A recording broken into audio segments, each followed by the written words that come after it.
Hallelujah, mukama waffe omulungi yeebazibwe. Ogamba otya mu dia zizano kuganako naawe ebigambo byange tubiwa amatu birungi goyina abadde good at kusala musango nga gwe oli mu kafulu mu kusala emisango ojajinga okolamu ne stampot abadde mubbi bamotte ebyo nedda Katonda tabyagala. Leero we tugenda okwogera ekyandiko ekyo kiri mu Matayo 7 okutandikirawo. Ekyandiko ekyo kigamba nti temusalanga musango muleme okusalirwa.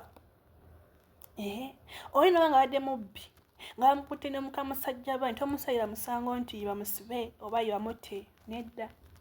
Kuba bw'oyongera n'osoma mu kyawandiko kyaffe ekyo olwokubiri kigamba nti kubanga omusango gwe musala ompulira guli basalirwa nammwe era ekigero kye mugereramu ekyo kibagirira nammwe gwe naasala omusango. Oyinza okuba nga oli mulokole walokoka naye olwokuba nti bali bansi tibanamanya Katonda waffe omungi gwe tukkiriza naawe noba nga osala omusango si kirungi. Omuntu oyo aba ng'anywa omwenge n'akola ebitali birungi ku bantu neyeeyisa wayagala tolina musalira musango kuba naye oluusi atakyagala. Waliyo emyoyo giri ku bulamu bwabwe nga tiyandyagadde kunywa mwenge n'afuuka ekitagasa naye nga waliwo naye gw'ojja mulaba omukomerere omusayire omusango kairaba anywedde omukazi mukulu n'atamira n'agwa aswaliza ekitebe ky'abakazi tayagala. Naye kikyoteekeddwa okukola okusinga okukomerera omuntu oyo ebigambo ebyo nga naawe tebagenda bikukomerera kuba Bayibuli yekyogedde sinze. Tulemenga okusala emisango kuba naffe gye tusalirwa. Musembeze mulage omukwano mubuulire ki ekiri mu ekyo kyakola.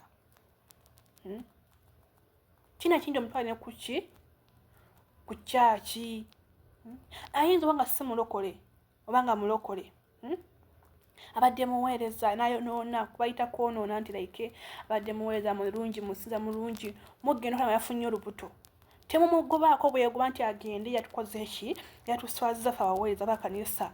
Musembeze oluusi mukimanyi ffenna abaweereza abamu tuba nga tetulina kusumululwa mu myoyo egyo gitambulirako egy'obwenzi ng'oluusi twalinga bamalaaya oluusi twalinga babbi oluusi twalinga benzi naye nga tetulina kusumululwa. Kati ate okugenda okujja mu kanisa oluusi ate kanisa ezimu teziyigiza kusumululwa ki kusumululwa abantu mu bintu ebyo n'oweereza Katonda naye nga tulina kusumululwa. N'ogenda n'osanga boyi n'akuwa eky'emitwalo 5 enkya n'akuwa 10 n'otendewalirwa n'ogenda mu bwenzi n'okola obwenzi mwana wa Katonda gwe yalokoka tinofunira olubuto enkya ne mujjaji ng'olwo yafunye olubuto nedda. Musembeze omuntu aba yeetaaga ekigambo kyo aba yeetaaga ebigambo byo tomukomerera. Tulekeraawo okujjajinga bannaffe okubasalira emisango naawe gwagukola toli mutuukivu ku kinnwakyo okuza okutuukaawo.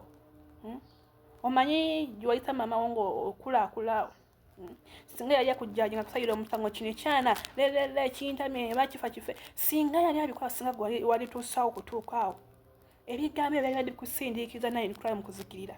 Naye olw'okuba nti yaliwo naawe ku lulwo naawe tubeerawo ku muntu oyo ate naawe okimanyi bulungi gye wava eyo mu kunywa omwenge mu mabaala mu kwenda mu kuggyamu embuto gye wava Katonda nakusisinkana. Kati nawe wava mu bintu ng'ebyo kunywa omwenge n'otamiira n'ovuma abantu n'oyomba n'abantu obanga wava mu biseera oba wava eyo mu bintu ebyo n'olwo naye kiyeetaaga naye kikyoteekeddwa okukola kusaba naye asobole okuvaayo eyo mu bimbeera eyo gyalimu. Amu baati baagala naye balabira bakoze eki bavumya abantu bakubya abantu bawalanya abantu. Oyo omwami ayenda oyo omwami w'oyo tayenda lwakuba nti ayagala naye waliwo emabega ekimukola ki. Abakazi balina ebizibu byabwe abasajja balina ebizibu byabwe ajja kugenda oyagale ku mukazi w'abandi kumbe nga ye mishoni y'endala oyagale ku musajja w'abandi kumbe nga mishoni y'endala. Naye tetubasalira misango ffe abakyala baami ate n'abaami tusalira bakyala misango nti yayenze ki kwe buli wonasala omusango Bayibuli etugambe buli wonasala omusango naye gujja kusalirwa. Tubasembeze tubase mu kwagala kwa Katonda nga naffe yatulonda kati nganze yannonda Basobola kusanga muntu nga akola ebitali birungi ne mujjajinga kuba nange nabikolakoko naye eyo Yesu gye yansanga n'annonda n'anjigyayo mu bye nali nkola ebyo naye byotegedde gwe wali okola ebyo n'akujjayo n'akulokola kale n'oyo omuntu oyo mujjayo mulokole tomujjajinga bujjajinzi olw'okuba nti yabbye mutte yayagadde mu kabandi batutamadda baga basajja baffe tukola ki kola bwoti nedda abantu abo beetaaga counseling beetaaga ekigambo kya Katonda kubanga wabawo ebyambala abantu abo n'akola ki n'akola kyatandikoze nosanga omuntu nga mukazi mulungi n'anywa omwenge ne yeefukira n'abaki aba tayagala naye waliwo so tulekera okujjajinga abantu abo lwasembezi kwajo ku mukujjajinga naye bagenda kujjajinga sika mwakange ekigambo kya Katonda Matayo 7 okutandikirawo olusooka paka ku lwokubiri mukama nkumire nako olungi mbagala nnyo gwenna alaba vidiyo yange eno kitambuza n'oteeseganyiriza njiri weka mukama akuwa omukisa twaza Katonda kubanga ali wamu naffe buli kaseera buli kadde ali wamu naffe mukama akunkumire nako olungi Shalom.